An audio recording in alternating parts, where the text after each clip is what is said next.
No, it's fine. We're definitely going to see your ass crack. Well, actually, you go right there. Never mind. Yeah, I can see it. There it is. Every now and then I'm just going to look over like, you got a nice ass crack. That's actually called your, and I learned this from a dermatologist, that's called your gluteal cleft.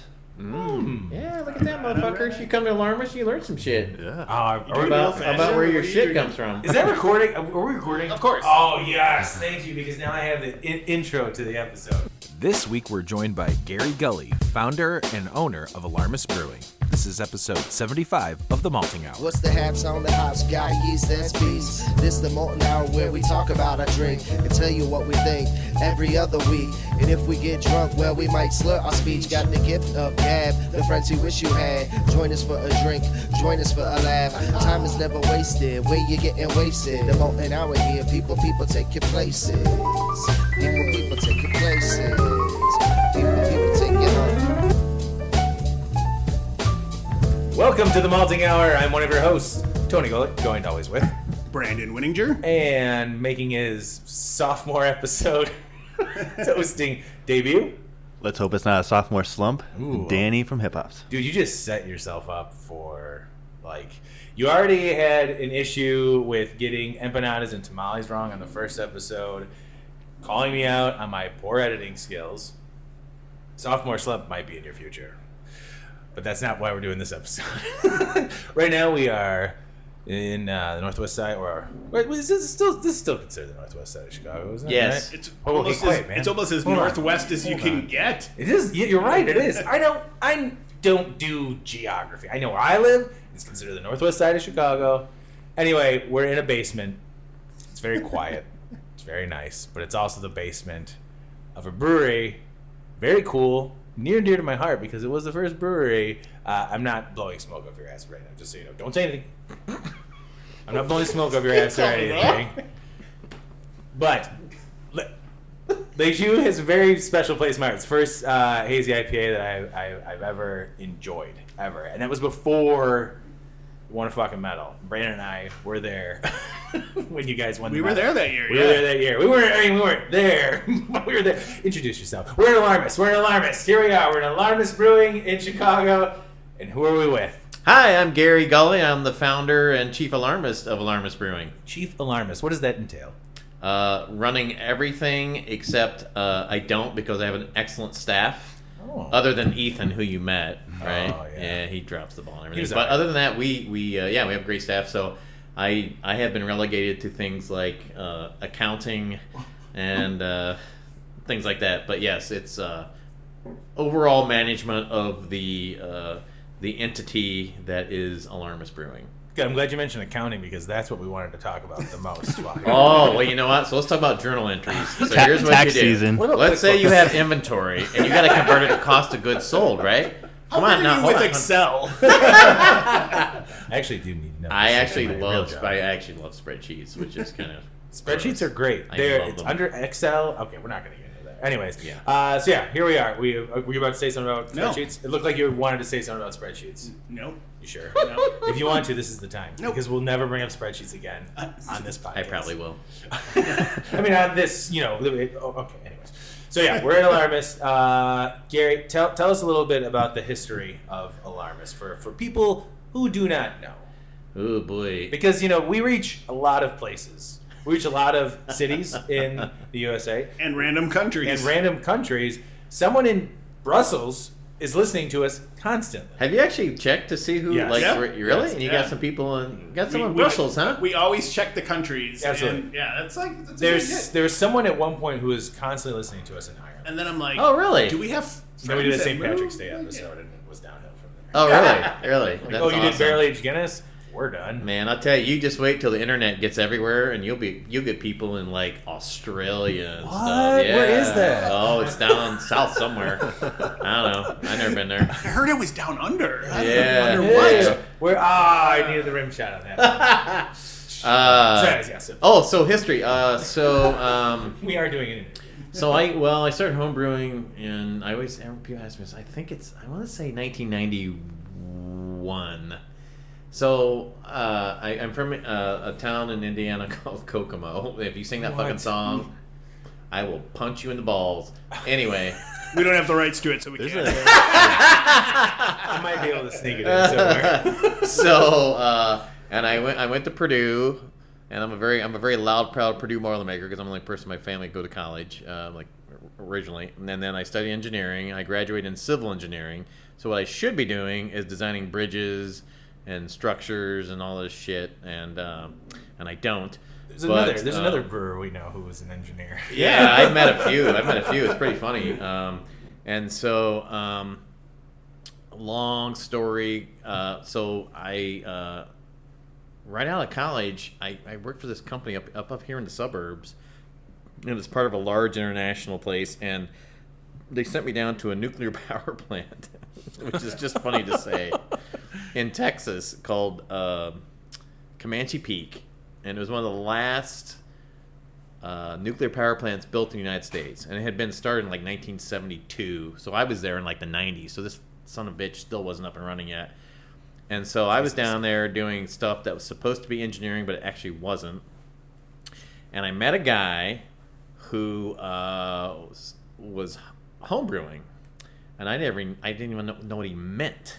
Because up to that point, beer was terrible. Right, like I went to college when I was in a male social organization, and we would have parties, and I hated beer because beer is terrible, and so this guy taught me. He's like, oh look, there's these other beers you can drink. So that's what Sierra Nevada was out there, and in Texas at the time was Celis Brewing, which is one of the greatest breweries ever created by man, and they're gone. But they had a beer called Celis White, which was the first Belgian wit in the U.S., and we can go into that story. Anyway, he invented the style. But anyway, changed my life. Then he said, oh, you can actually make beer at home. I'm like, what?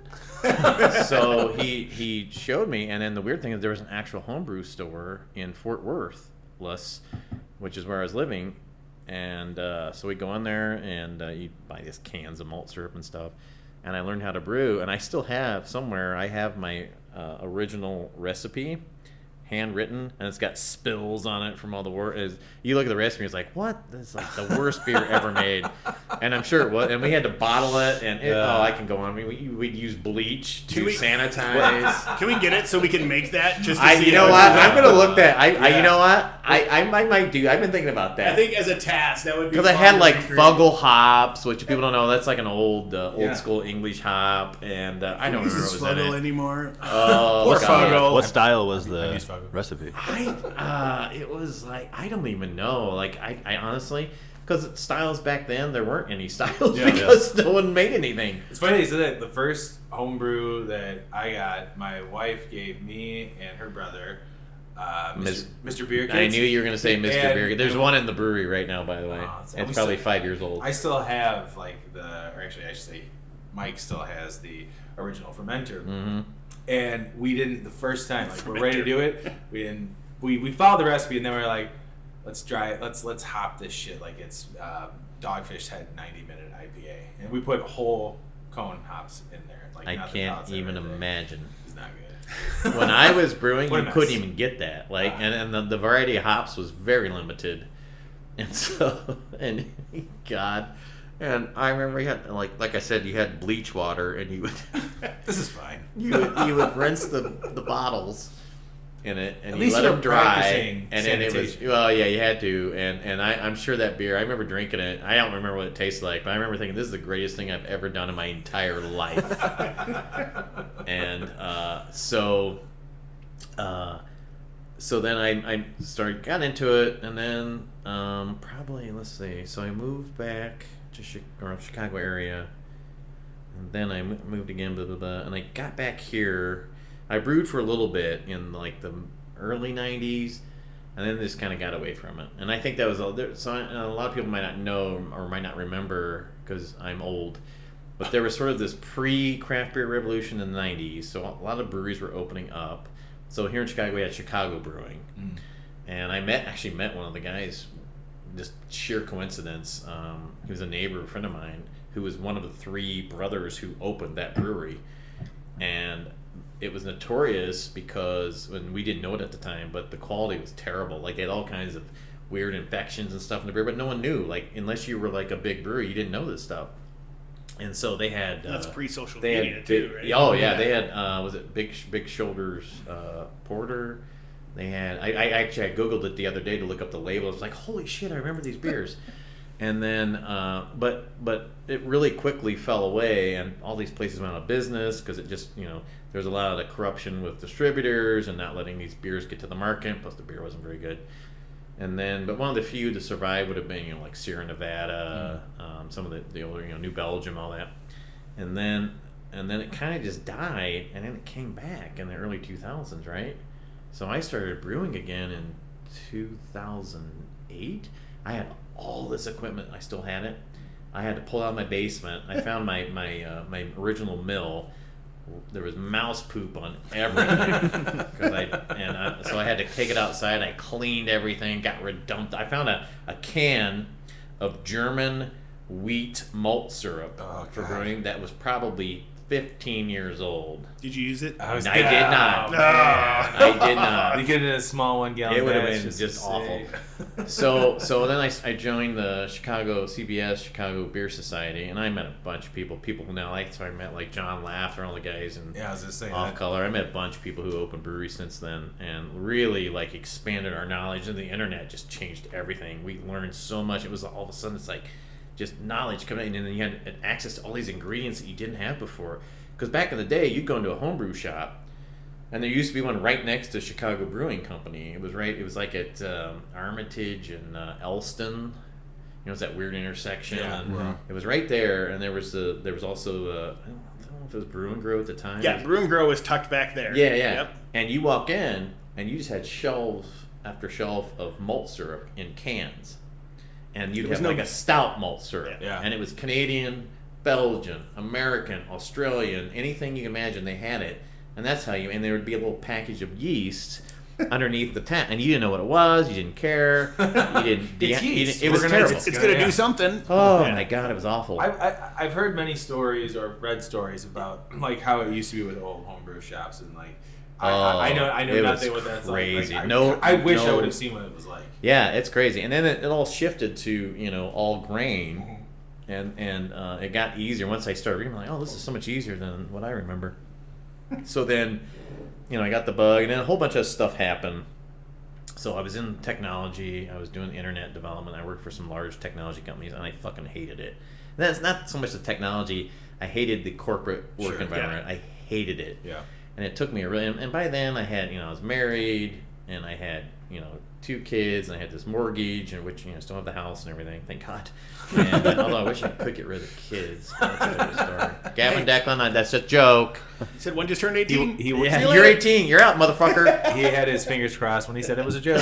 It was a joke, motherfucker. One for you, Gavin. One for you, Declan. I just got so a series of events happened. So my wife at the time she got breast cancer. Our kids were little. I was working for a company that I wasn't very happy at, and I don't want to say their name because I don't want to like pay them, but they fired me. I told my boss, I told the team, my wife's got breast cancer. If I act weird, I was just trying to let people know, look, I'm fucking stressed. I've never had anything else in my life. And then my boss was on vacation, and he came back, and I told him, all he said to me was, oh, dude, that sucks. And then fired me like a couple weeks later. Yeah, insurance. So I don't want to mention that it was Orbitz, the online travel company, because I don't want to put that in a bad light, by the way. I don't want to say that, because go ahead. They were purchased by Expedia. They're actually a good company now, because I have friends that work for them. But back in the day. Oh, it was bad. That's fucking shitty. Oh, it was bad. Well, we can go on about that. I was not doing a great job, but it was just like I would not have done that to someone. Sure. But anyway. So we got through it. She's totally fine. She survived. Everything's great. And then when I told her, I said, look, when this is over with, I am not working for anyone ever again. And the only thing I know I can do is brew beer. At least I thought. So he knows accounting. So that's how it all started. And then, I am not a risky person. No one in my family is an entrepreneur. Most of us are kind of dumb. Mom, you're not dumb. So then I just fucking got focused, and I researched how to do business plans, and I fucking spent I mean, I was unstoppable, and it's weird because I've never done that before.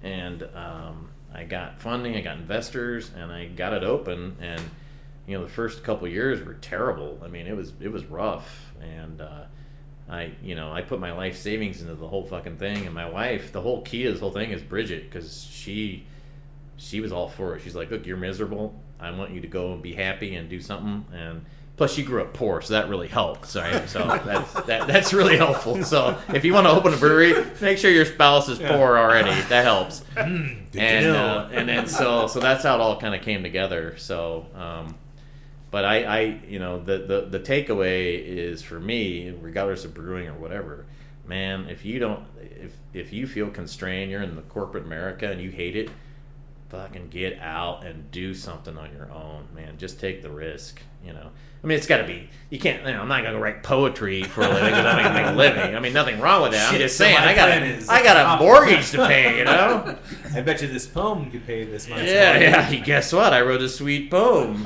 Hey, New Yorker, would you like to pay my mortgage for the month? This will be released on Valentine's Day, which poems would be accepted. Well, maybe hopefully by the end of the episode, one of us can come up with a sweet poem to end the episode with. Okay, that's a challenge. Yeah, a challenge we're giving to all of us, right?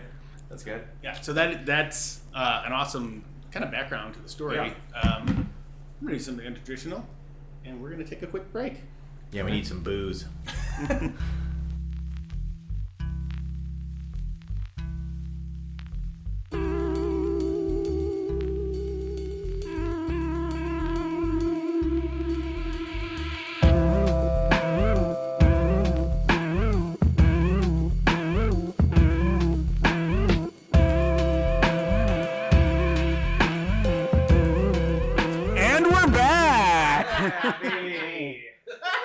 The best part is when I'll send you the whole file if you want it, because I have to eventually have to edit everything out. But I really the only person other than when we experience this during the recording get to listen to it. But that is the. I listen back to the full thing. Oh yeah, you do. Yeah. Listening to some of the stuff because he presses record a lot without. Telling us, there's a lot of good stuff. Yeah, you get along the unguarded conversation. But then also, there's been times where it's like, okay, what I just said though, please do not. Yeah. Do not. But there's also been some gems that have ended up like at the beginning. Oh yeah, it becomes the intro. It does. Well, not the one that I said. That was no. But but in other times, or in the break, whatever. Yeah, absolutely. Okay. So we went through your history from where you started all the way to the opening, and I feel like we ended with it being and it was fucking rough. And we lived happily ever It was after. rough, and that was it, and that's where the interview ended, and we went and refilled our drinks. Which, by the way, actually, real quick, let's talk about what we're drinking, because, before we get back into talking, let's do we've that. had a couple of beers since we've been here, which, by the way, thank you very much. Yeah, you bet. Just, you put it on whose tab? It's on your tab. I'm going to tell you. Brandon's tab. It's Brandon's not on tab. your tab. I'm not charging you guys beers, motherfuckers. Oh, thanks, man. That's really nice.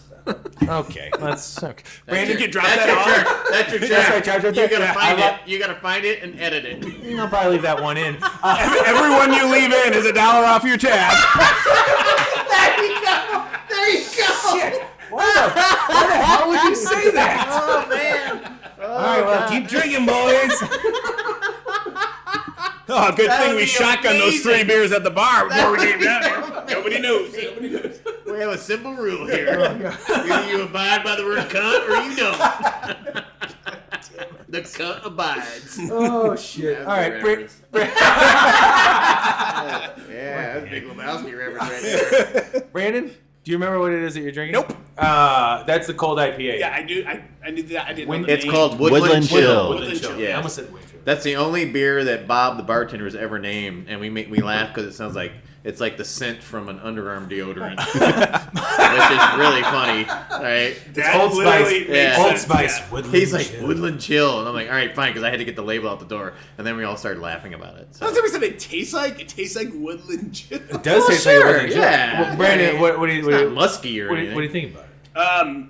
Sorry, Dan and I both had So one. I do want to like kind of come back. What was the first one that we had? That was business hop. Business hop. Business Business hop. hops. That was so. Yeah, that one was really good. Yeah, that was really good. And you're not a big hazy IPA fan. No, not normally. That one was awesome. This one, it's a lot cleaner. I do like that it's slightly bitter, not totally bitter. Yeah.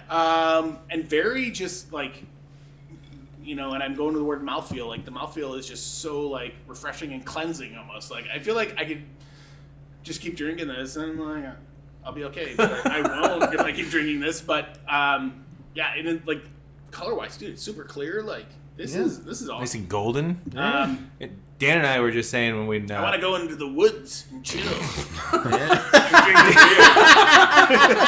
with deodorant. You guys want to go over to LaBar Woods and finish the podcast? Got 2 deodorants, Woodland and Chill. I mean, I did come by Bunker Hill heading from work over, so we can go out of that. We have done a podcast in the woods. We have. On an island. Yeah, that's true. So Dan and I were talking about I that don't beer. need to know about that. I will send you the file. Dan and I I will were reject it. Dan and I were talking about that beer. We went upstairs to get more beer. That Dan's not. Dan was saying, what were you saying? They're not used to like having like. Well, I was just saying it's like you don't have IPAs that have bitterness really anymore, unless you get like a West Coast IPA. In general, Yeah, yeah. in general. Yeah. But it's a trend for it's, sure. It's like a piney bitterness. But with the fruit, Yeah, like the fruit like- notes, Yeah. tasting notes, but then you get caught the me. bitterness on the tongue and the back of the throat. Yeah, and it kind of caught me off guard. I didn't know what to expect. I was just kind of regular IPA. As much as I love hazy IPAs, every night like I'll go through phases where it's like fucking just downing hazy IPAs. I love them. They're awesome. Right. And I burn myself out, and then I'm like, oh, that's right. There are just IPAs out there. This is kind of And other beers. Yeah. No, fuck that. That's it. It's just hazy IPAs, and pastry stouts. And that's it. All right, we'll get done. And that was a joke. But this beer is kind of a nice. I feel like mix of it of like I like fruitiness of hazy IPAs, but I also really kind of miss the bitterness of like old school kind of West Coast old that's school kind of what we were IPAs, thinking. man. It's really good. I really like it. Can I ask you what hops you guys use in this one? This is where it gets nerd. Okay, never mind. I won't ask you. You saw the No, I'm going to tell you. Oh, is it a secret? I just don't remember. Oh, okay. Well, man, that's what I meant. It's Fuggle.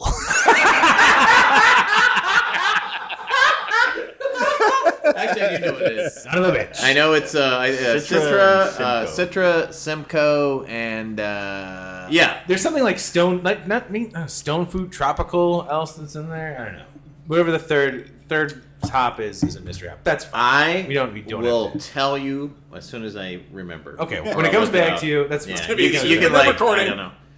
You can like do another recording and say, hey, it's it's not a secret. I just can't remember what the fuck it is. hop was insert. Yeah. If you think about it over the Wait, weekend. hold on. Let's pause. I'll look it And up. the I can look it mystery up. hop is... See, this is what sucks because I don't brew anymore. So it's like, Yeah, and I don't sure. remember anything. My mind's, I got so much shit going on in my brain. So like, oh yeah, it's got this. Oh, no, it sounds great. Right, I'm over here. And shit. Do that. I have bills to pay. Yeah, So, and the heat in the break Did room you say doesn't work. Citra? Yeah, people love Citra. So that's That's actually actually a hazy beer. Okay. That's actually a good question, kind of like leading into the whole brewing aspect. You were a home brewer. You came up with, obviously the idea for this. Yeah. What led you into, like, I guess my question is, like, when you're a founder and you create this, like, how do you step away from brewing? How do you make that disconnect? Yeah, I've always thought Or that are same you thing. still, Yeah. like, are you still kind of involved in, like, you making some executive Because decisions? we have talked to some people who some brewer like people who run breweries who still get in there and brew, but for the most part aren't like the Yeah, everyday it's brewer. it's tricky. So there's different levels to this. So to your first question, how did this happen? Yes. My original brewer, Aaron Dow, who created Le Jus and a bunch of our other beers, and even Crispy Boy originally and all this stuff. He moved to Pittsburgh. In fact, I just got a text from him today. He moved to Pittsburgh. His girlfriend's from there originally, Jill. She's awesome. And so she's from there originally, and she kind of reconnected with her family during COVID. So she came back, and they had a discussion and said, hey, she's like, look, I'd like you to move back to Pittsburgh, as I understand it.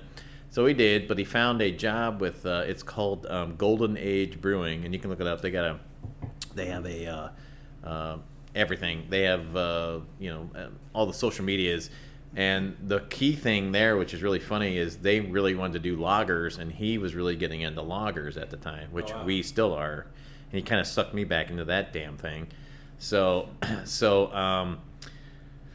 which is funny because we're gonna go out there in May for a lager fest, which is gonna be awesome. It's gonna be like a reunion. But cool. I knew Aaron from the Square Kegs, which was, I live in Lincoln Square. And it was a homebrew club at the time. I think it's still kind of around. And so I met Aaron there for something, and then I met him at our debut when we first had kegs out. We had a thing at Riverside Tavern, which is now another bar, and talked to him, and he wanted to come, work and brew. So I hired him, and I didn't have any money, so he took a huge pay cut, and it was literally just the two of us, and it was a fucking nightmare for a long time because we didn't, we only did kegs because we didn't have a canning line, and it was tough. And I think that's normal for a lot of starting breweries. It's like they don't. Yeah, it was. But then you've got to convince people to buy your beer. Yeah, and then we signed with distributors, so it was super tricky. Can I ask real quick? Was that the first time you brewed on a commercial system? Like you had to upscale? No, I had gone to brewing school. Okay. And then I did I spent a week. So it's kind of weird to describe. It sounds kind of hokey. But it's called American Brewers Guild out of Vermont. What'd you say? Trump University? I heard they had a great brewing program. They have a fantastic program. As good as their steak. That's a good We normally don't get very political on there, but that's staying in. That is staying in. Oh, God, I hate that motherfucker. Anyway. Best interview we've had. Yeah, so we had Conspiracy IPA, Stop the Steal Lager. I'm a cunt. Emails with. I'm a cunt who should be arrested for sedition. I can't even say sedition. God damn, you drink. Build a wall Bach? Yeah, Build a Wall Bach. Is that where? Okay. Anyway, Yeah. that's actually awesome. So no, it's American Brewers They Guild. come out with that. So we it's funny because this is like, God, what, 15 years ago. So as a husband and wife, it was it sounds so goofy, but it was actually really that like. So I got a packet of DVDs. Oh, cool. I know, it sounds ridiculous, right? I still have them. And so they hired a company to film these lectures, but they had like fucking from Firestone Walker, what's his name? Oh, fuck. Matt. I'm looking at you to Google. Sorry, I know who you're talking about. I've met the son of a bitch. Like, is this like a Randy Mosher thing? Matt. No. Matt Brindleson. Matt Damon. What is it? Brindleson? Matt Brindleson. I'm sorry, Matt. That's So he did a thing on hops, and they had like a bunch of like really knowledgeable people, and it was good for like because it actually worked out well because it was affordable. I was at home, I could watch this, but I got into it, and like the exams took forever. Like they give you an exam, and it took a week to get through all the shit. It was really intensive, and then we went out to Vermont for a week, and we were at Harpoon Brewing, which is based in Boston. In Vermont, they had, and I think they still have, as a bottling facility, which I don't know if they moved to cans, but all you could hear in this fucking place were bottles like banging against each other. But it was great. I met all these awesome people, like who ended up opening other breweries that are like have won a lot of awards and stuff. And then part of it was you had to have an internship. So I knew Doug and Tracy from Metropolitan a little bit. I had volunteered a few times. So they let me be an intern. So I was there. So I took off. That's a whole nother story. But basically, somehow, I was working for another company. And somehow I managed to get 5 weeks off. Which is such a weird story anyway. Because I feel like maybe there needs to be a whole part 2 now to us hanging out and talking about this. And I'm going to go back and clip like, you said that's another story. You said this is another story. You don't have to go into it now. I'll give you the 1 minute. So I thought, for some reason, I had convinced myself in my brain that I had told my manager that I was going to be gone for 5 weeks. But the key is, this guy was already on his way out the door from where I was working. I was working at Chicago Tribune. And so he was already on his way out the door, so he never cared about me. I didn't sit by him. He didn't. I was on another project, but I thought I had told him. And then one day, I came back, and then this guy sits next to me. He says, "Hey, your manager came by last week, wondering where you were." And I'd already been out for 4 weeks, and I looked at my emails, and I was like, "Oh, I kind of said, hey, I'm going to be doing this," but I never heard back from him. So he didn't actually. So it never got the okay. It never actually got the okay. So it's weird because I was gone for 5 weeks. Which is just insane. Back in a month and a week. So anyway, I worked at Metro, and it was in the middle of the winter, and it was awesome because I was like, I learned all kinds of stuff, and we had a really great time and learned tons of shit. Metropolitan is someone we did a lager episode. Yeah. And we've talked in depth off Myke about how we want to meet up with them and talk to them. So they're awesome, and so they learned everything, and I sucked a lot of knowledge from them, and they were very generous, and they've helped a lot of breweries take off, and so so that's where but the main reason I did it was I needed to get a bank loan, I needed to get investors. So I knew the first thing we asked is, what is your experience, right? Yeah. So that had to be the answer. So I want to say it was like $8,000 to go to this, which compared to other brewing schools is a deal. And so some of them may have been it worked. It's what I needed. You didn't have to do it, but for me, that's what I felt I needed to do. So I did have experience like cleaning tanks, filling everything that you had to do, like learning the basics, safety, and all that shit. So yeah, I've heard horror stories of like trying to upscale recipes and how it doesn't really equate all the time, and so yeah, it's easier to downscale than it is to upscale. Upscale, well, and I didn't really care about that because I didn't know what the fuck I was going to brew, so I didn't have a recipe that was like, here's this homebrew recipe, I'm going to do it up here. Salad. Yeah, and I didn't care, and looking back at it, it wouldn't have mattered anyway, right? Because you would just adapt to whatever that recipe is, and you figure it out. But it would be if you were trying to actually recreate a homebrew recipe. Oh Jesus Christ, there's so many variables. So, but yeah, it was I learned a lot, and it helped me here, and then my college degree helped me a lot, just kind of figuring out how to solve problems, which is a big thing I always talk about. It started out with my kids. My boys are both teenagers, but when they were younger, I'd look at them, I go, look, I don't want problems, I want solutions. And they'd look at me, and I'm like, how are you gonna get more avocado on your plate? How are you gonna do that? You're gonna get out of this high chair, you're gonna crawl over the fridge, aren't you? But that was the whole thing was actually about like, you got to figure shit out, right? You just have to do it. Yeah. And I learned that in college. I learned how to solve these problems. That right now that none of them are nothing's related to fucking how your shit settles in dirt, which is something I had to study, which was horrible, by the way. Horrible. Geotechnical engineering. Do not recommend it. You heard it here first. It is. Do not study geotechnical engineering. Maybe that's the beginning of the episode. But that was like, so that was a big part of helping me getting here. Like, how do you solve a problem? I mean, we literally just did it this week. Like, we had a problem with some Walter. Have another martini or whatever. No, what is that? I think it's Manhattan. No, that's all right. Drunk. Wait till the end of the show. We'll get you there. Taking a problem. So it's all about, and this is something that anybody can use in life. You take a problem, and it doesn't matter what it is. It can be a relationship, and you break it down into little pieces, and figure out how to solve those little pieces, right? And so we had, like today, we had some water filters, and we couldn't figure out what was going on. So we started breaking it down, right? Well, it's got to be simple. It's got to be one of these three things. So we started like messing with it, and we figured out what it was within like a couple hours. But that's just stuff you have to do, right? Yeah. And that's what I learned, and that's something I find very important. That's something I'm trying to teach my kids.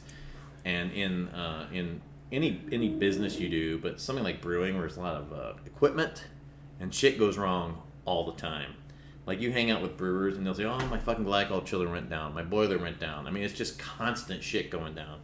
And you can hire someone, and it's going to cost you thousands of dollars. Fuck that. Or Figure it you out. can figure it out. Yeah. You can't do everything. I mean, there's No. shit, and like, all right, I got to hire someone. But we've learned how to, we know now mostly when shit breaks, like what the problem is. But oh my god, I've always it's been a found long it, road. I found it amazing, especially through the podcast and just being friends with people who work. Okay, my phone thinks I'm talking. Well, to it. I'll just say, I think this is where we asked the Purdue School of Engineering to sponsor this episode. Good call. Good call. I would love that. No, it's funny hearing almost the same story from different breweries that we've talked to and people that we know who work in the brewing industry. That it's kind of the same story. I don't think I've heard a story. It was like we started up, everything was cool, and We there made we go. $10 billion. And everything was fucking rad, and that was it. We never had any problems.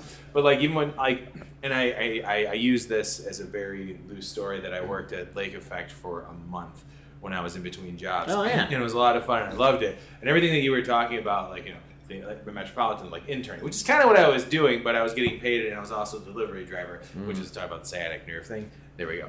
But I did learn a lot, and Clint's an awesome guy, and Clint's been on the show a bunch, and Yeah, I've known Clint. yeah, a Clint's, long time. but just like when I heard it, working with him and learning everything about Lake Effect, Brandon and I have been hanging out there since they opened up, and Yeah.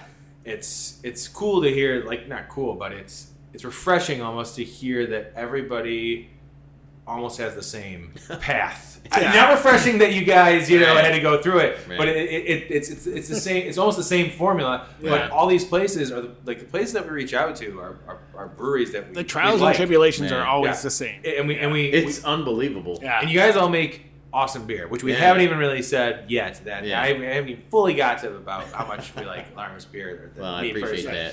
that. But yeah, it's cool to hear the stories of it's like a punk rock. It's a very punk rock story to me. You know what I mean? Yeah, Like, it's like crazy. starting a band where it's like, Yeah. let's see if people like this, and then you just maybe you play the Metro 2 times, and it was Yeah. it was cool. That Yeah, was about it. I'd love to play the Metro. I would love this. My cousin So played once. this is Awesome.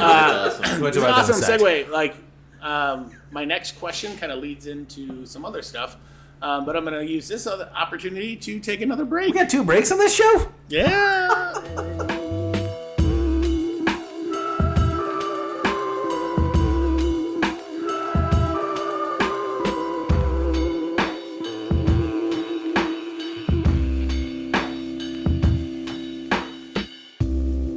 And we're back.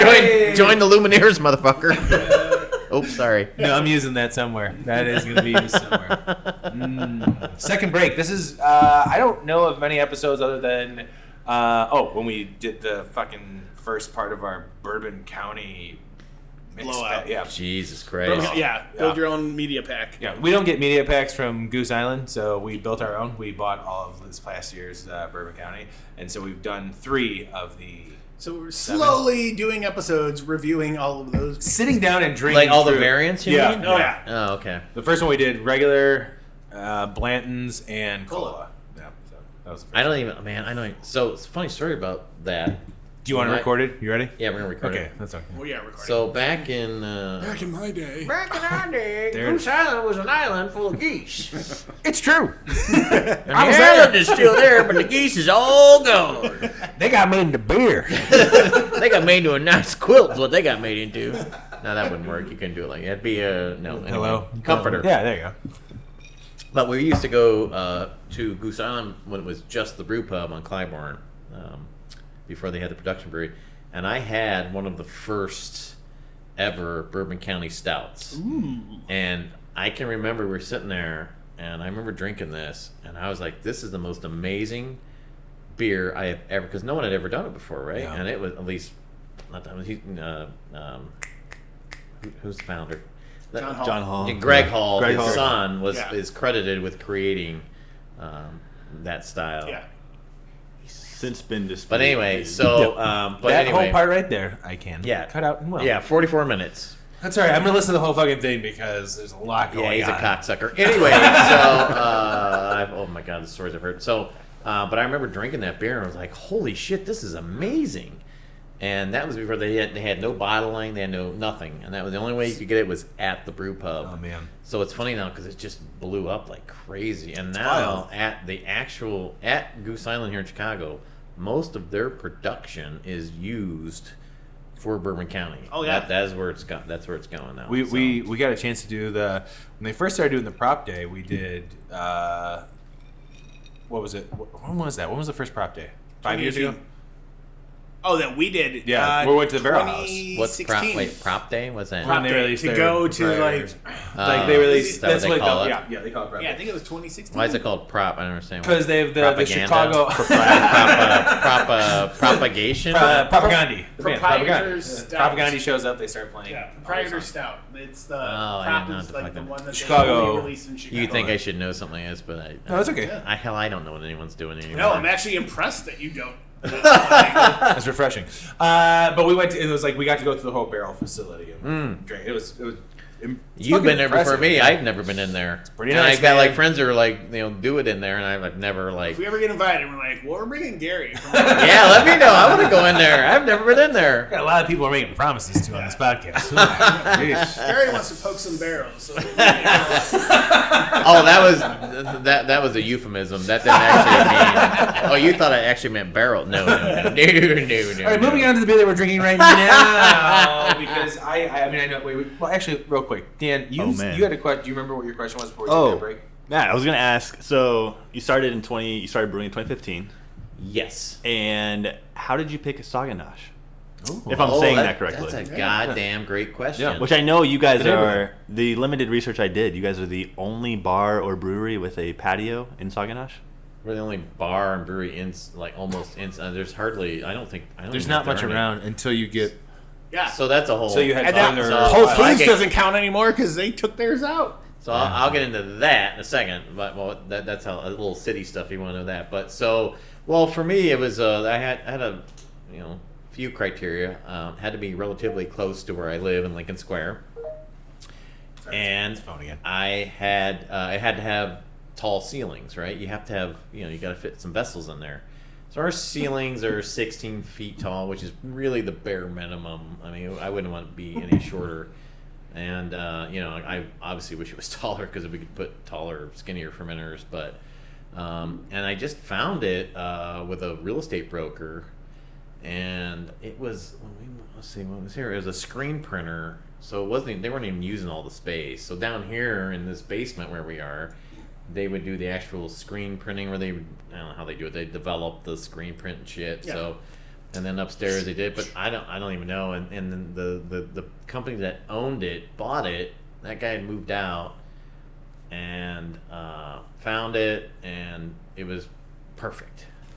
And the craziest part of the whole fucking thing is this building right here that we're connected to was the Siebel Institute of Brewing Studies. What?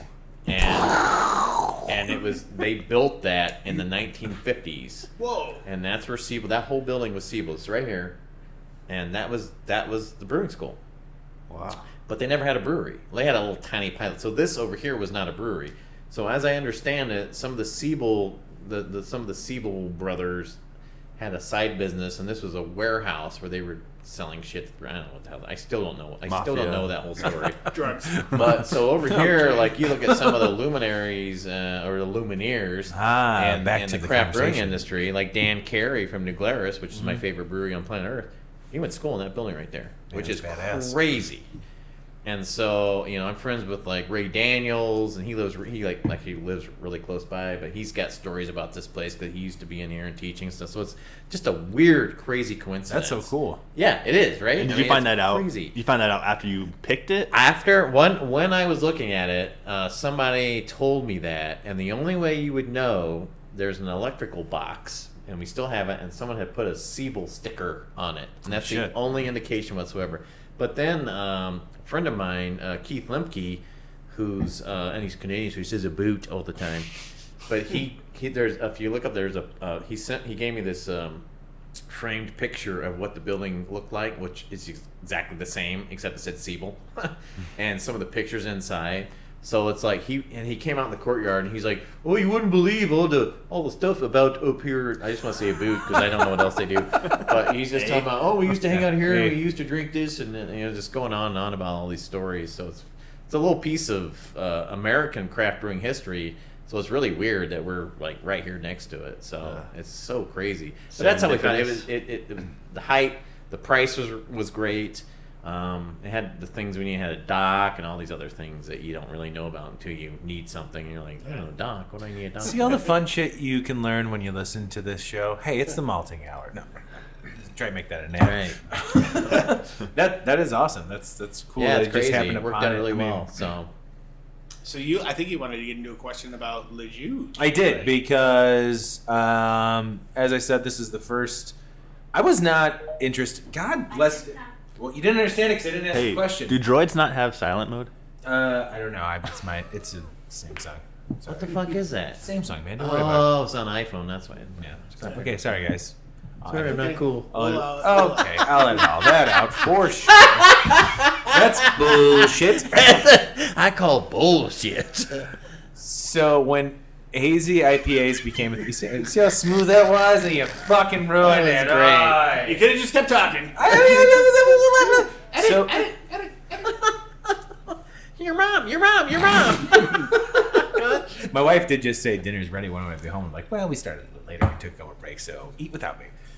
I was not a fan of. Wasn't interested in hazy IPAs. Nor were we. I wasn't. Like when I No. first heard about it, and I was like, "Well, what the fuck is this?" Yes. And it was shortly after like brute IPAs were a thing, and Yeah. I was not into that either. I'm like, No. "What do you mean a dry IPA? That sounds."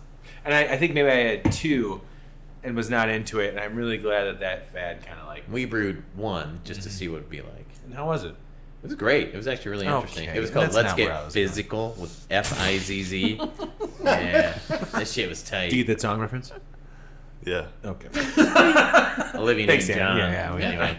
Anyways, so Throwback. Les Jus, when we went to the Great American Beer Fest in 2018. Oh, very we were good year there. to go. It was a good year to go, and we met up with a friend, and I had that was the first time I tried like a milkshake IPA. I won't say who the brewery was, but you and I both did not like it. Nope. Tried some other beers that were good, and then yeah, it's fine. That's a text message. That was yeah. Well, I have it set up so it is different lights if I wanted to. It's cool when you have an Android. You can have light shows for text. Okay. So I don't think I actually had this there, but we son of a. You can just turn your phone off if you want to.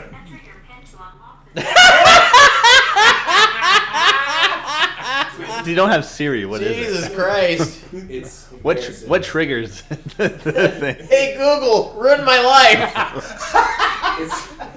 So Les Jus. So I didn't like hazy IPAs. Yes.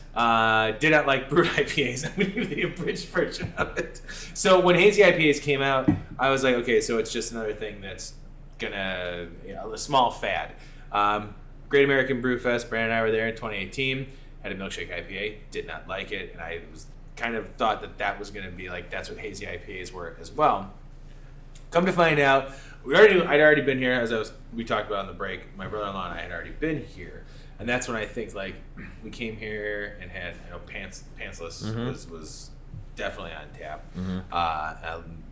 My brother-in-law and I were big pale ale fans in general, so that was like Right. awesome for us, and just regular IPA fans. So I knew that you guys won for this, and I think maybe I have to go. If Clark was here, he would say I'm wrong because I probably had Les Jus before it. But I am Dan. If you got to pull it out, it's fine. But Les Jus has become hands down. I have many check-ins on tap to make sure that I know how much I'm drinking, and my wife will never see. Les Jus is hands down my favorite hazy IPA. Oh, thank you. That's It really awesome. is. It really is. I've Awesome. talked about it. I think Clark and I, did you ever the collaboration you did with Old Irving? Mm-hmm. The what was it? LeBees. LeBees. No, was it Bees Juice? Bees juice. LeBees. LeBees. It was I think it LeBees. was Because we just did the other one this week. Really? With them, and I think it's gonna be Bees Juice. Yeah. Oh, the label's gonna Yeah. be amazing. That's what I was We gonna brewed it. ask We brewed it. about. Oh yeah, it's gonna be that's super amazing. exciting. It's gonna be hilarious. Because we're fans of Old Irving. We did We love them. They're super They're cool. our favorite people. We had a. We just talked to Trevor not that long Yeah, ago. I did. Yeah. Yeah, we did They're a long. so great. It was actually that was one of the best interviews we ever did because just Trevor talked the whole time and we barely said anything, so that was so much fun. So lots to live up to. But no, Lejeune is awesome, and like you guys took gold and that was the year that Chicago took like medals for hazies. Yep. Like for it being known as like an East Coast type beers, Right. pretty much. The fact that Chicago took it, I thought was Yeah, it amazing. went pretty well that year. Yeah, how 'cause, like tell me about that experience. Tell us. Well, so Not just- so that was the first year they ever had that category, right? So it's funny because basically all of 2018 and into 2019, we marketed as we're the gold medal winner, and then Old Irving won the next year, right? Yeah. Which is fucking awesome. We love that. But going forward now, what we say is we were the first ever gold medal winner, JBF. Yeah. Because we are, and it's a little piece of craft beer history. Yeah, that's a weird thing. So when I first saw the style, I remember being at what's the Garfield Conservatory? What's the Beer and Beer and Glass? Yeah. And I remember seeing Microphone, and I know Mike Palin. I'm not good friends with him, but we've known each other for a long time. And I saw people lined up, and I was so frustrated that people weren't lining up for a beer. And I walk over, and I'm like, "What the fuck am I lining up?" And he's like, "It was called Check 1 2." Oh yeah, And he goes, and I go, "What is that?" He goes, "Oh, that's a hazy IP, whatever, New England, but I don't know what we were calling it at the time." And I was like, "Oh, can I try it?" Yeah, he pours me one, and I'd heard of the style. Yeah. And my impression was that it was a beer that they just let the yeast get into the beer and it was unfiltered. And I was like, that's fucking ridiculous. And so I drank it and I was like, oh shit, this is really good. And then I saw BJ Pitchman, who was the brewer for Is that Pipeworks? BJ? No, that's the other BJ. Yeah. I can't think of that. It's a brew pub on Chicago Avenue. If you took another sip of Rock beer, Bottom? man, might help. No. No! Jeez. I'm stupid. No, I'm sorry. I can't think of it. Anyway, I like how you both said no though. I came up to him and I said, "Hey, I just had Forbidden this." Root? I go, "I don't understand." Yes, Forbidden Root. Thank you. Yeah! I got there Stan got it. eventually. Stan got it. Yeah. By the way, BJ left the industry and went back to corporate America. Sucker. But I went up to him and I said, "Hey, I just had this." I knew he had been brewing them. And he goes, I go, "What is this? Is this just yeast being left behind?" He goes, No. No. So he's like, get on Google, look up biotransformation, all this stuff. And I was like, shit. So I looked it up, and we've got videos. If you look back, probably on Facebook or something, we've got videos of us emptying out the brew kettle when we were done, and like hot matter going to a glass, and we're like, hey, we made a hazy IPA. We're literally making fun of this shit, like we're a bunch of idiots. So I started researching it, and we tasted some, and I started seeing them, and of course, being the owner, and we were not doing very well financially. And I was like, I didn't know how we didn't have it. The tap room wasn't open yet. No, tap room wasn't. No, I guess the tap room had just opened. So we were doing okay, but I was like, shit. So Aaron, the brewer, Aaron Dowell, he was like adamantly against it, as was I. And at one point, I went up to him and I said, so I don't like run this place like, this is what we're gonna fucking do, motherfuckers. I went to him and said, Aaron, I think we need to research this beer style because I think it's really good. It's not what I thought it was, and I think this could really help us.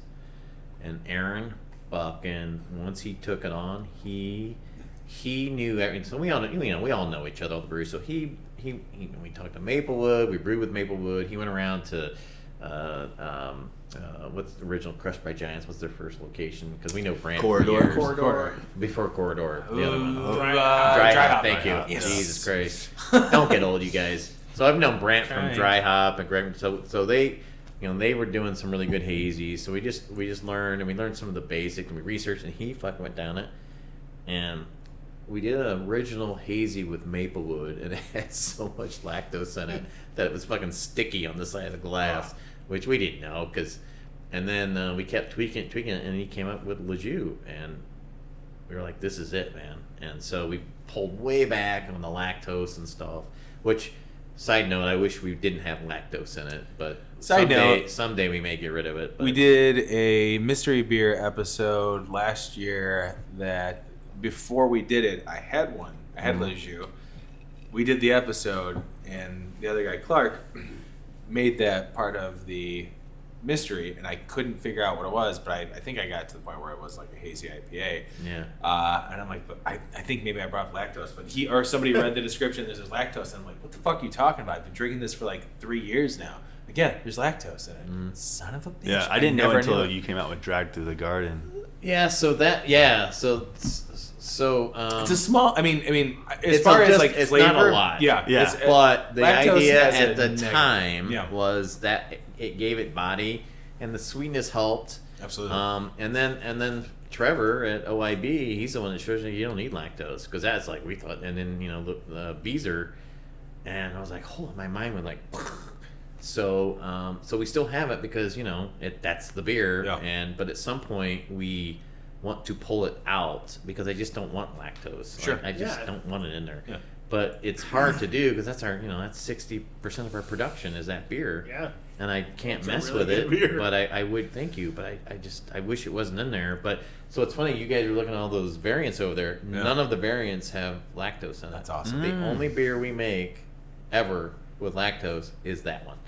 And that's it. We even juice variants we don't put lactose. Like in a DJ, just slowly like mix it out. You yeah, know what I mean? Like yeah. you're we might do that. you know, we might do it at some little point. by little yeah. by little. And until all plus, of a there's people sudden- lactose intolerant. Now, and side note for anybody who wonders why we don't put it on the label, well, I tried, and the TTB, the Tax and Trade Bureau, who is the federal agency that oversees labels and taxing and all this for breweries, Everybody's favorite. it's such a weird. You can't say contains lactose. What you have to say is you have to say the origin of like where an ingredient comes from. So you have to say it would have to say contains milk parentheses Where the milk's from. lactose. Oh, Jesus. So of course anybody looking at the label would assume that there's milk in it. Yeah, you know. So that's just silly. So I'm sure there's other ways you can. I don't know. I never really delved down it, but that's why we don't try to hide it. I was like, you got to be kidding me. This is ridiculous. Clark found it. So Clark found that there was lactose in there. I forgot how he did it, but that's how he. yeah, so we have it on our. I think it's on our website. We don't try to hide it at all. No. We want people to know it, but it's just we couldn't. The federal government was stupid. So To this day, it still is my favorite, like hazy IPA. Well- it's also there's a bunch of hazy IPAs, especially in Chicago. I feel like where when it comes to barrel aged stouts and hazy IPAs, We have I mean, a lot of them. there's great lagers too. I'm not trying to. Yeah. I mean, you were talking about Metropolitan. Yeah. But like we're kind of spoiled in that sense. But Yeah.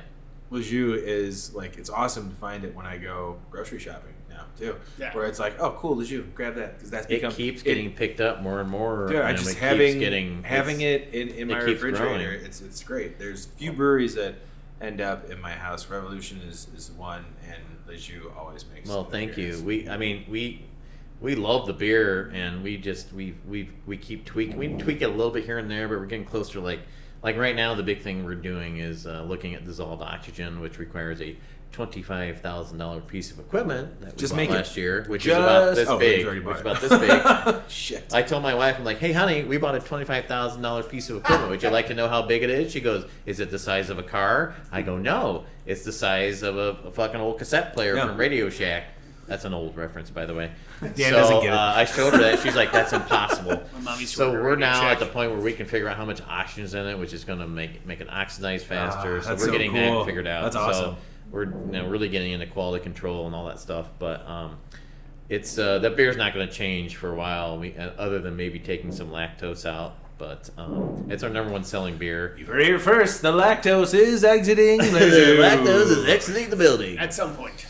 But right now, I mean, to Kills, continue man. this conversation, Yeah. we have brewed other hazies. We've got the business hops upstairs. Very good. Which is a small That's awesome. batch. Yeah. Thank you. That's all like it's all a play on Fly the Concords Yeah. and the business socks and all that. What's the business time? The socks. Right, there. right. Because they're New Zealand hops. Absolutely. But what we have kind of come to a conclusion is that if we make other hazies, it doesn't sell that well for us. It's weird. Like no one, Yeah. we don't have, like we had the juice variants, and it doesn't. We thought we could really capitalize on that.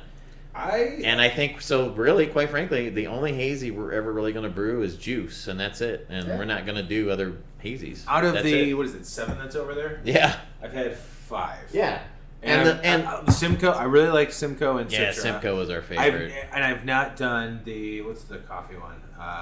Java juice. Yeah, it's unique. Well, and it's funny because like I've seen it and I wanted to get it each time that I saw it because coffee, and I tell people about this, coffee and IPAs, it does work really. It really does. It really does work well. It sounds insane, especially if someone's just getting into Well, my craft friends at beer. Aleman, they did that one that they won the contest with Two Dayman. Brothers and Stone. Dayman. Yeah, Yeah, Dayman. Dayman. And We- that beer, I was like, holy shit, this is amazing. And I remember sitting at That was an amazing coffee IPA. I remember sitting at the Hop Leaf when they debuted, and I didn't even know the guys at the time. Yeah. Now I'm good friends with them now.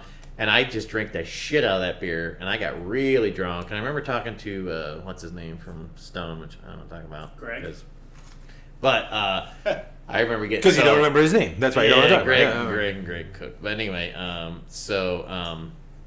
but that beer is delicious. So that's kind of what inspired us to come up with this. So we probably won't do it again just because Sure. it sells okay, but it's not something that... Do you think it'd ever be like a tap room? The only thing I yeah, asked it that might so be I- a tap room. so We I did a can come- small batch. Well, Yeah, the reason we I do say small that is so that I batches. can come back and try it. Because we do it with Whole Bean Coffee from Big Shoulders, which is a local Yeah. roastery, and Very they're good nice. friends. They're awesome guys.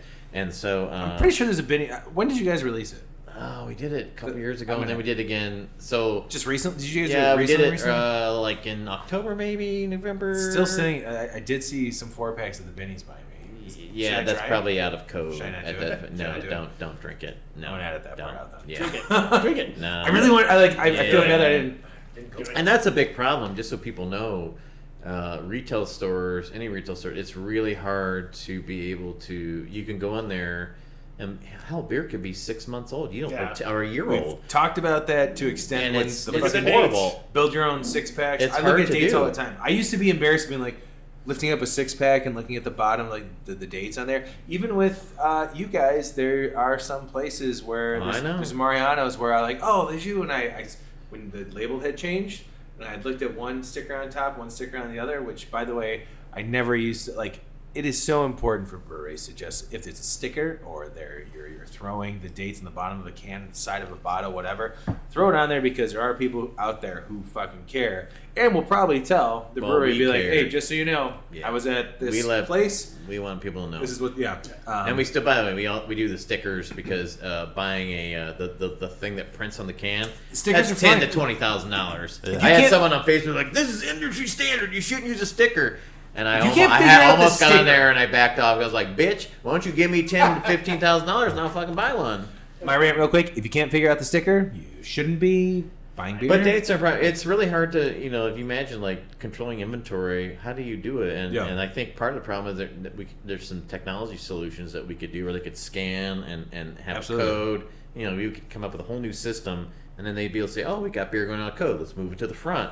Let's figure it out." And it would just be easier to do. But Instead But of you local- guys just have to have your distributors really kind of monitor it's a that. combination of distributors, retailers, and us, and Yeah. it's just I feel like there's it's also like it falls a lot probably on the retailers because there's a grocery store Yes. right by me Yes. where I see stuff sit there and then it's been there for a year and then now that it's February yes.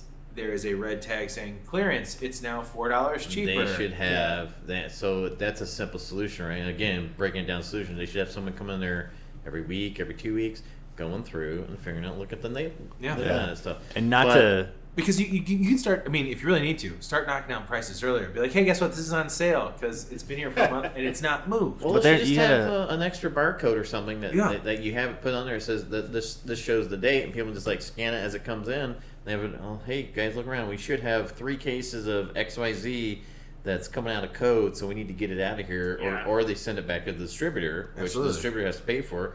We do not, because Ooh. that's the way the law works. I never knew how that Thankfully, worked. we have something on our side, but anyway. Yeah. Yeah, I But was gonna normally s- we don't. I was just gonna say that you'd have to like educate the employees at big box grocery stores, which I think would be. But there are people kinda hard. who like. It's there's, like- hard because imagine like you got fucking all the stuff in there. You got fruit and Right. you know stuff But like there- potato chips. But there's like specific departments. I mean, you have like Yeah. liquor It's department hard. where it's like, I get it. It's just an everyday. But it should job. just be like But you know, certain- there's but a certain- technology solution there, but no Yeah. one's actually thought about like There are certain grocery stores that seem to do. I mean, I didn't know it has to do with location. Just drink the mic. I was gonna drink the That has to do with microphone. location, where it seems to be much better than others. It just so happens to be that so close to me, the places that I go, yeah, I feel that I have a better chance of getting fresher beer right. at Aldi. Whoa. Yeah, and I was gonna say Interesting. not to name drop other beer podcasts, but What the I was gonna fuck, say Dan- shout out to Chris Quinn because he's the one I feel Okay. like who really ingrained in my head like to look for dates, and this is like years ago. He is notorious for Being for looking strict at about it. freshman dates. Yeah. I'm sorry, fresh dates to know freshness date. Have another drink, Gully. That's right. This part of Freshness this whole dates. conversation is going to be condensed. It's sponsored so don't by worry. this Manhattan aggregate. But yeah, he's really, yeah, and that's fine. I mean, that's good. You should do it. The problem is there's a latency between when a distributor picks up a beer and it gets to their warehouse and it gets into their system, and then someone orders it and they send it out. That's just the way it is. And I'll be honest, distributor warehouses are. How should I just say this nicely? There's a lot of inefficiencies there Okay, that's that could be addressed. That was very PC. Yeah, I mean, it should. I mean, I'm looking at a problem like this is so simple. It's all data, right? Yeah. Just have a scanner, and you know where it is, and but whatever. Are we done? Yeah. No, we are. Hey, we got the wrap up signal. We got the wrap up signal. No, Yeah, I have to piss. We did. I do well, too. yeah, that too. I gotta always too. And find out if there's soup in the We sink. did get this. I want to close this with any thoughts that you have about like what we've talked about, and kind of preface this that there's probably going to be a part 2. Yeah. Would you mind coming back and us doing another one of Oh these? yeah, let's do that. That'd be Alright, okay, hilarious. good. Because And we- if there's anything you want to like drop that's coming up, any, that you want like to any like get bits out of there. information you want to throw out. Like, As this. We're opening a brothel right down here in the Oh, basement. good, because this episode just came out on In this Valentine's room? Day. This is Valentine's Day. This Valentine's episode Day. is out on Valentine's Day. Just so you know. So the brothel, Valentine's Day. Hey, you lonely That's the val- joke I always use. People are Hey, like, if you were Valentine's. brewing, what would you do? I'm like, I'd open a brothel. My wife's like, you wouldn't be able to open a brothel. You wouldn't be able to get anybody to work for you. I'm like, that's hurtful. That's hurtful. it's hurtful. That's True, really hurtful. But hurtful. That's true. Sometimes the truth. Can't get an SBA loan for a brothel. What's this world coming to? Well, let's do this. So, yeah, kind of following up what Brandon said. We're going to wrap this up because I can't wait to hear what this sounds like. So I have to edit it, as I say for a lot of episodes. But it is February 14th when this episode is now airing. Oh, yeah, Don't yeah. look at your fucking watch. I watched this. This is February 11th. He's like, how long have we been talking? I'm like, Jesus Christ. We missed the as you guys Holy all know. shit. I gotta get a card. Last year we did the Super Bowl episode. As you know, that the has won the Super Bowl. Do you have anything coming up that you want to talk about as far as coming weeks, coming months? This I year? will say, so in Lincoln Square, the weekend after, so when this is gonna be Monday the 14th. So that means the coming weekend, Winter Brew. we've got Winter Brew. In Lincoln Square. It's on Lincoln Avenue between Wilson and Eastwood. So if you know where the I live there. What the hell? Davis Theater, right there, Yeah. right by there. So the street's gonna be blocked off. It's gonna be outside, so it's gonna be freezing fucking cold, Hell yeah. and it's gonna be 8 hours. No, it's gonna be cold as shit. It's gonna be 8 I looked at hours the weather. on Saturday and 8 hours on Sunday. Are you gonna be there the whole And time? I've already been bitching.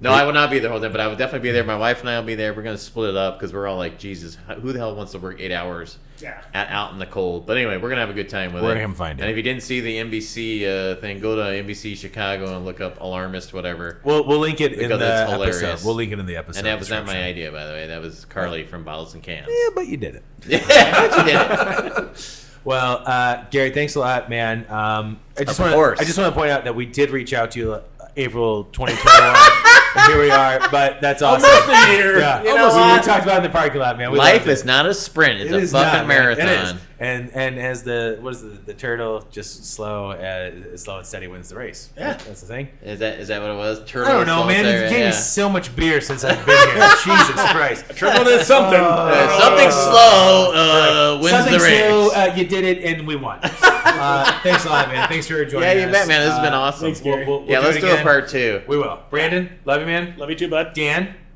thanks for you didn't fuck up for your second episode, man. Sophomore slump overcome. Cunt. Fuck, now I gotta leave that in. Bye. I love